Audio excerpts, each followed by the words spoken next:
কম খরচে বেশি আয় করার জন্য ভুট্টা চাষের প্রতি আগ্রহ বাড়ছে কৃষকদের। বাড়ির বাগান বা সুপারি বাগানের মাঝে হয় এই চাষ।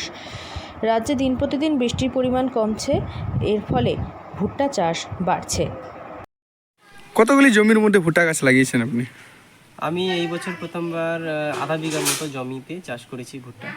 আর কেমন হয়েছে ভুট্টা?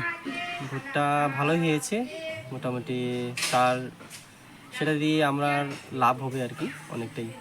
মানে সুপারি বাগানের ফাঁকা জায়গাগুলো হ্যাঁ, ফাঁকা জায়গাগুলোতে আমি ওই ভুট্টা চাষ করেছি।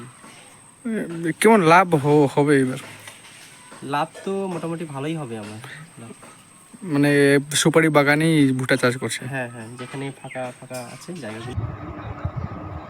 বৃষ্টির জলে পুষ্ট চাষাবাদের পরিমাণ কমে আসছে রাজ্যে। এই পরিস্থিতিতে কম জল ব্যবহার করা যায় এমন চাষের দিকে এখন ঝুঁকছেন কৃষকরা।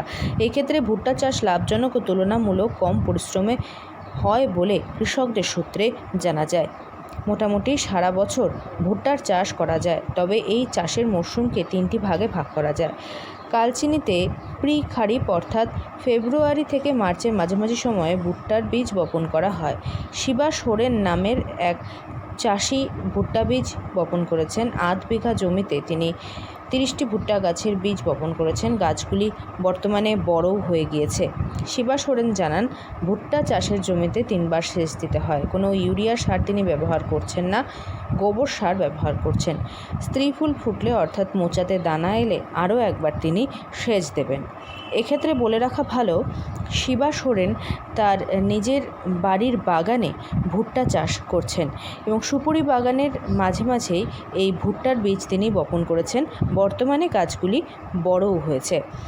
দোআঁশ মাটিতে হয় ভুট্টা চাষ, তবে অবশ্যই খেয়াল রাখতে হয় গাছের গোড়ায় যেন জল না লাগে কিংবা জল জমে না থাকে, তাহলে পচন ধরতে পারে ভুট্টা গাছে।